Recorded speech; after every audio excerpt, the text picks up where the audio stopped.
ರಂಜಿತಾಗೆ ಆಯ್ ಮಾಡು ಅಂದರೆ ಅಕ್ಕ ಈ ರೀತಿ ಮಾಡಿದ್ಲು.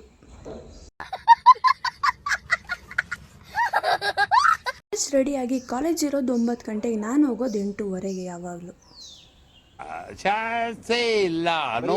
ಇವತ್ತು ನಮ್ಮ ಹುಡುಗಿ ಸಿಕ್ಲು, ಅವಳ ಜೊತೆ ಇವತ್ತು ಕಾಲೇಜ್ಗೆ ಹೋಗ್ತಾ ಇದ್ದೀನಿ ನಾನು.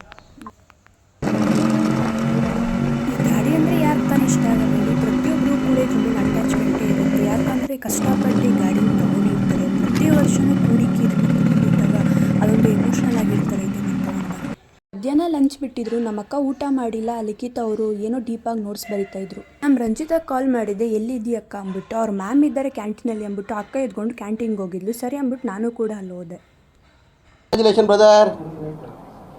ನಾನು ರಂಜಿತಾ ಈಚೆ ಹೋಗ್ತಾ ಇದ್ರಿ. ಈಚೆ ಹೋದಾಗ BB ಅವರು ಸಿಕ್ಕಿದ್ರು. ವಿಡಿಯೋಗೆ ಹಾಯ್ ಮಾಡಿ ಅಂದರೆ ಅವರು ಕೂಡ ಸೇಮ್ ನಮಸ್ಕಾರ ಹಾಕಿದ್ರು. ಗುರು ಇವರಿಬ್ಬರು ಕ್ಲಾಸು ಒಂದೇ ಅನಿಸುತ್ತೆ. ವಿಡಿಯೋಗಂತೂ ಸಾಕಾದ ಫೋಸ್ ಕೊಟ್ರು ಇವ್ರು ಕ್ಲಾಸ್ ಅವರಂತೂ. ಅಷ್ಟರಲ್ಲಿ ಇವ್ರು ಬರ್ತಿದ್ದಾರೆ. ಇವ್ರ ರಿಯಾಕ್ಷನ್ ಯಾವ ಥರ ಇತ್ತು ಅಂದರೆ, ಏನೇನು ಪ್ರಾಬ್ಲಮ್